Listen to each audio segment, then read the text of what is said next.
सबसे बड़ी प्रवेश परीक्षाओं में से एक नीट यूजी 2024 के आयोजन में बड़े पैमाने पर गड़बड़ी की शिकायतें सामने आ रही हैं। बिहार की राजधानी पटना में नीट का पेपर लीक होने की सूचना के बाद एफआईआर दर्ज किया गया है। साथ ही राजस्थान के भरतपुर में एक डमी कैंडिडेट की परीक्षा देते पकड़ा गया है। वहीं राजस्थान के ही सवाई माधोपुर में हिंदी मीडियम के परीक्षार्थियों को अंग्रेजी मीडियम का पेपर बांटने का मामला भी सामने आया है, जिसके बाद परीक्षार्थियों और अभिभावकों ने जमकर हंगामा मचाया। इतना ही नहीं, राजस्थान के सीकर में एक परीक्षार्थी ने दूसरे परीक्षार्थी को परीक्षा केंद्र के बाहर ही चाकू मार दिया।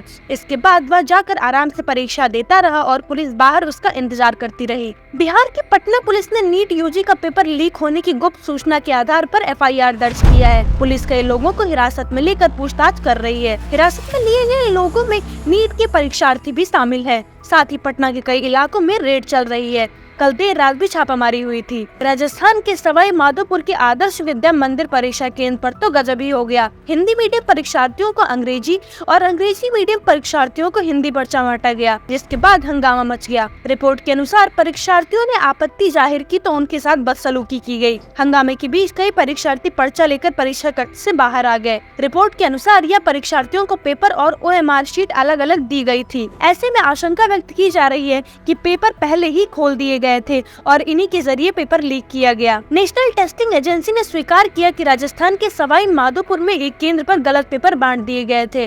NTA ने एक नोटिस जारी करके कहा है कि एजेंसी के संज्ञान में आया है कि नीट यूजी 2024 परीक्षा के दौरान बालिका उच्च माध्यमिक आदर्श विद्या मंदिर मान टाउन सवाई माधोपुर की केंद्र अधीक्षक द्वारा गलत पेपर का वितरण कर दिया गया, जिसके चलते कुछ परीक्षार्थी पर्यवेक्षक द्वारा रोके जाने के बावजूद परीक्षार्थी पेपर को लेकर परीक्षा केंद्र से बाहर आ गए। राजस्थान के सवाई माधोपुर में गलत पेपर बांटने के बाद हंगामा हुआ था। इस दौरान कई परीक्षार्थी नीट यूजी का पेपर लेकर बाहर आ गए थे। NTA ने इस मामले पर बताया कि सभी कैंडिडेट्स को समान अवसर देने के लिए निर्णय लिया गया है। जिस सेंटर पर यह घटना हुई वहां प्रभावित करीब 120 स्टूडेंट के लिए 5 मई को ही दोबारा परीक्षा आयोजित की गई। अब घिसी पिटी खबरें नहीं, देखिए बेहतरीन presentation, high quality informative graphics, more knowledge, सरल और आसान भाषा में सिर्फ 1 मिनट में।